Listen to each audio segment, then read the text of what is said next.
Assalamualaikum warahmatullahi wabarakatuh. Halo adik-adik semua, gimana kabar kalian? Semoga dalam keadaan sehat dan bahagia. Kali ini jumpa lagi dengan Bu Ajeng, kita akan belajar matematika kelas 8. Materinya adalah bangun ruang sisi datar, atau bisa juga disingkat jadi BRSD. Tapi kita kali ini cuma akan bahas dua, yaitu mengenai prisma dan limas. Nah, apa aja yang akan kita pelajari? Pertama, kita akan belajar mengenai pengertian dan jenis-jenis prisma dan limas. Lalu yang kedua, kita akan pelajari unsur-unsur prisma dan limas. Yang ketiga, kita akan pelajari beberapa sifat-sifat prisma dan limas. Dan yang terakhir, yang keempat, kita akan pelajari contoh jaring-jaring prisma dan limas. Siap belajar ya? Silahkan dibuka buku kalian untuk mencatat. Adik-adik pernah nggak lihat benda ini? Ini apa sih? Ini adalah sarang lebah. Lihat yang saya lingkari. Satu contoh sarang lebah ini merupakan representasi dari kerangka prisma. Jadi, prisma itu apa sih sebenarnya? Prisma adalah bangun ruang yang dibatasi oleh dua bidang berhadapan yang kongruen. Kongruen itu artinya sama dan sebangun. Lalu dua bidang tadi saling sejajar, serta prisma tadi dibatasi juga oleh bidang-bidang lain yang berpotongan menurut rusuk-rusuk yang sejajar. Contohnya apa Bu Ajeng? Nih contohnya ada prisma segitiga misal ya. Lihat tadi kan ada kata-kata dibatasi oleh dua bidang berhadapan yang kongruen dan sejajar. Kalau di sini bidangnya yang mana? Yaitu atap dan alas dari prisma. Di sini bentuknya sama, yaitu segitiga. Alasnya juga segitiga. Dan ukurannya itu sebangun. Berarti, ya ini contoh prisma. Oh iya, satu lagi, alas dan atapnya juga sejajar. Kenapa dinamakan prisma segitiga? Karena alas dan atap bentuknya segitiga. Nah, kalau alas dan atapnya bentuknya segi 5, maka dinamakan prisma segi 5. Kalau alas dan atapnya sama-sama bentuknya segi 6, maka dinamakan prisma segi 6. Lalu ada juga prisma segi 4. Nah, prisma segi 4 ini macam-macamnya banyak. Karena segi 4 itu nggak cuman kayak gini ya, ini kan segi 4 ya. Ini segi 4 atau yang kita kenal dengan persegi panjang. Alas dan atapnya persegi panjang. Nah, kalau yang ini segi 4 juga, tapi bentuknya trapesium. Alas dan atapnya bentuknya trapesium, tapi ini sama-sama prisma segi 4, karena alas dan atapnya sisinya ada 4. Yuk sekarang kita bahas unsur-unsur prisma segitiga. Yang pertama ada titik sudut. Coba perhatikan di sini prisma segitiga. Ini Bu Ajeng cuman ambil yang prisma segitiga ya. Prisma kan ada banyak, tapi di sini yang Bu Ajeng jadikan contoh yang prisma segitiga. Titik sudutnya, coba perhatikan mana ya titik sudut dari prisma segitiga? Yaitu ada titik A, lalu ada titik B, ada titik C, ada titik D, E, dan F. Lalu yang kedua, mana sih yang dimaksud rusuk alas? Rusuk alas berarti itu ini ada AB, BC, dan AC. Apa aja tadi? AB, lalu ada rusuk BC, dan ada rusuk AC. Nah, kalau rusuk atap, ya berarti yang ada di atap, yang ada di atas ada rusuk DE, lalu ada rusuk EF, dan ada rusuk DF.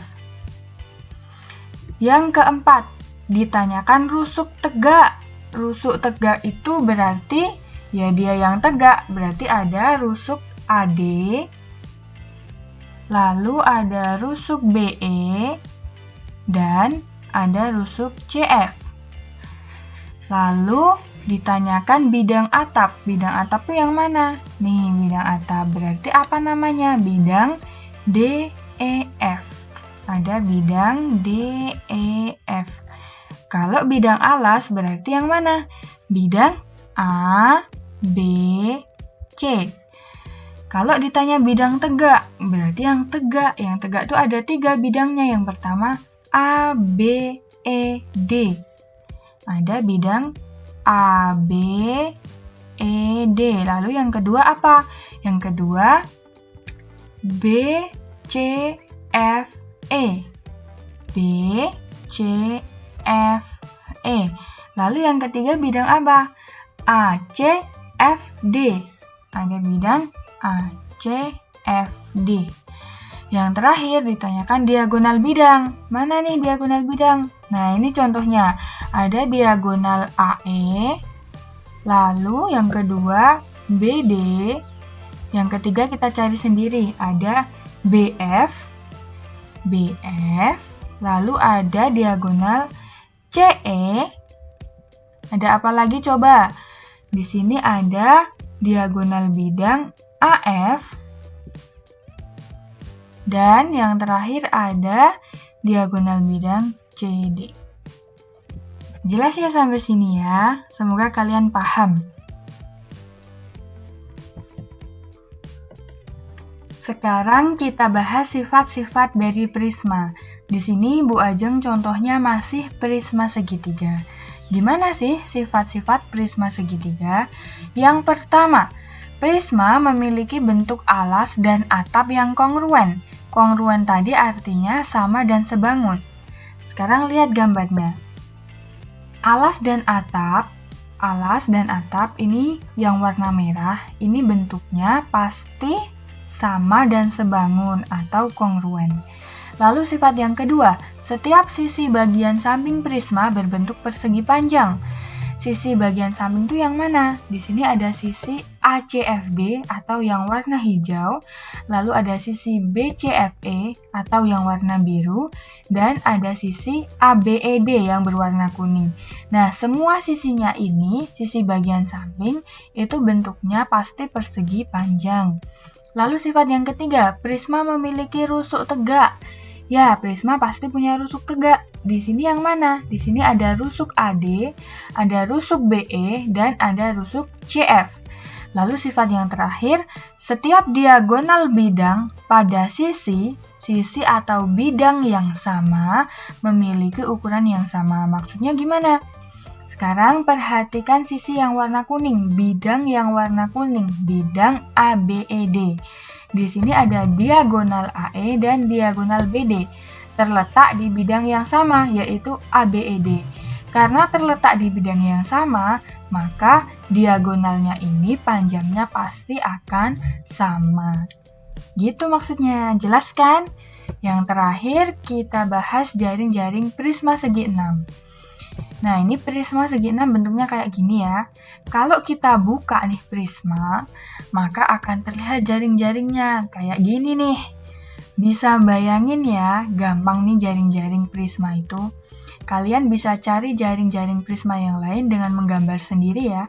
Coba nanti digambar ada jaring-jaring prisma segi 3, segi 4, segi 5. Pasti bisa. Nah, sekarang kita lanjut dulu, kita bahas mengenai limas. Pernah nggak kalian lihat limas? Pernah dong, di mana contohnya? Contohnya ini ada di piramida. Piramida yang ada atau terletak di Mesir.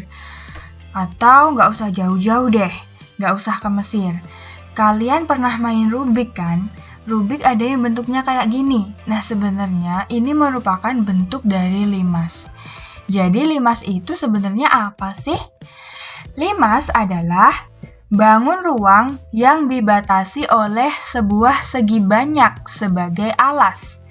Dan beberapa buah bidang berbentuk segitiga sebagai bidang tegak yang bertemu pada satu titik puncak. Contohnya gimana? Nih ada limas segi 4. Kenapa namanya limas segi 4? Karena alasnya, segi banyaknya, di sini merupakan segi 4. Lalu tadi ada kata atau ciri beberapa buah bidang berbentuk segitiga sebagai bidang tegak. Nah, ini kalian lihat ada bidang yang berbentuk segitiga yang ada di samping-samping ini ya. Ini kita sebut sebagai bidang tegak. Lalu ciri khas yang terakhir, bidang tegak itu pasti bertemu pada satu titik puncak. Gitu ya, ini 5 segi 4. Contoh yang kedua, 5 segi 5. 5 segi 5 alasnya adalah segi 5. Lihat nih, bidang tegak yang berbentuk segitiga, semuanya juga bertemu pada satu titik puncak. Lalu yang terakhir ada contoh 5 segitiga. Sama juga nih, ada puncaknya. Jadi kalau ada titik puncaknya kayak gini, ini merupakan ciri khas dari limas. Gitu ya, jelas ya. Sekarang kita akan bahas unsur-unsur limas. Ya, di sini Bu Ajeng ambilnya contohnya segi 4 ya. Nanti limas-limas dengan alas yang lain, kalian bisa cari sendiri. Nah, di 5 segi 4 ini, pertama kita amati yuk titik sudutnya. Di sini ada titik sudut apa aja? Ada titik sudut A, B, C, D, dan puncaknya T. Jadi tadi ada titik sudut A, B, C, D, dan T. Kalau O ini titik sudut atau bukan? Jawabannya bukan. O ini bukan titik sudut. Lalu yang unsur kedua, rusuk alas. Perhatikan alasnya. Di sini rusuknya ada apa aja? Ada rusuk AB. Pertama ada rusuk AB. Lalu ada rusuk BC, ada juga rusuk CD, dan yang terakhir ada rusuk AD. Unsur yang ketiga, rusuk tegak. Berarti kalian lihatnya sekarang bukan alas lagi, tapi yang tegak. Di sini ada 4 ya. Yang pertama ada TA, rusuk TA, temannya TA berarti rusuk TB. Lalu ada lagi rusuk TC, dan yang terakhir rusuk TD. Lalu unsur yang keempat, bidang alas. Wah, jelas banget nih bidang alasnya yang berbentuk segi 4. Di sini berarti namanya bidang A, B, C, D. Lalu bidang tegak. Bidang tegak tadi yang gimana? Yang bentuknya adalah segi 3. Yang tegak ya, bukan yang dialas. Kan ada juga 5 segitiga yang alasnya segitiga. Kalau bidang tegak itu yang tegak ini nih. Berarti di sini ada bidang TAB, lalu ada bidang TBC, lalu ada bidang TCD, dan yang terakhir apa lagi coba? Bidang TAD. Lalu garis, ini bentar deh, diagonal bidang dulu. Diagonal bidangnya di sini cuma terletak di alas. Karena yang punya diagonal bidang kalau pada 5 segi 4 itu ya cuma alasnya. Kalau bidang tegaknya kan segitiga. Segitiga nggak punya diagonal bidang. Berarti kita fokus ke alas. Di sini ada diagonal AC dan diagonal BD. Ada diagonal bidang AC dan BD. Nah, diagonal AC dan BD itu berpotongan di tengah-tengah di titik O di sini. Di titik O. Dan garis TO dari puncak ke perpotongan diagonal alas ke O, dari T ke O itu dinamakan garis tinggi. Nah, garis tingginya TO. Lalu yang terakhir bidang diagonal. Bidang diagonal itu gimana? Bidang diagonal itu gampangannya bidang yang membagi limas menjadi 2 sama besar. Contohnya ini yang hijau, tapi ada syarat tambahan. Dia itu terdiri dari atau tersusun atas diagonal bidang dan 2 rusuk tegak. Diagonal bidang dan 2 rusuk tegak. Nah, berarti di sini bidang diagonal yang pertama ada bidang TAC, lalu yang kedua yang satu lagi ada bidang TBD. Bu Ajeng harap sampai sini jelas ya. Sekarang kita lanjut pembahasannya lagi. Sifat-sifat limas. Di sini yang Bu Ajeng jadikan contoh masih limas segi 4 ya. Sifat yang pertama, setiap bidang tegak pada limas berbentuk segitiga. Ingat kan bidang tegak tadi? Nih contohnya yang warna kuning dan warna biru. Bidang tegak pada limas pasti berbentuk segitiga. Lalu sifat yang kedua, setiap bidang tegak bertemu pada satu titik. Ya, semua bidang tegaknya pasti ketemu di satu titik puncak atau di sini namanya titik T. Lalu sifat yang ketiga, alas limas merupakan segi banyak. Kalau di contoh ini merupakan segi 4. Bisa juga alasnya segi 5, segi 6, segi 8, dan masih banyak lagi. Lalu, khusus pada limas segi 4 memiliki diagonal alas atau diagonal bidang alas yang sama panjang. Mana diagonal alasnya? Ada diagonal BD dan diagonal AC. Nah, kedua diagonal ini panjangnya sama. Gitu, jelas ya? Selanjutnya, jaring-jaring limas segi 4. Nah, ini limas segi 4 yang tadi. Kalau kita buka, nanti akan kelihatan jaring-jaringnya mirip kayak bintang. Bisa bayangin kan? Gampang kan jaring-jaring? Nanti limas yang lain silahkan anak-anak atau adik-adik gambar sendiri di buku ya. Nah, materinya selesai. Semoga ilmu yang sedikit tadi bisa bermanfaat. Pembahasan mengenai prisma dan limas tadi bisa membuat adik-adik semua paham. Kita jumpa lagi di video selanjutnya. Goodbye. Terima kasih. Wassalamualaikum warahmatullahi wabarakatuh. Selamat belajar.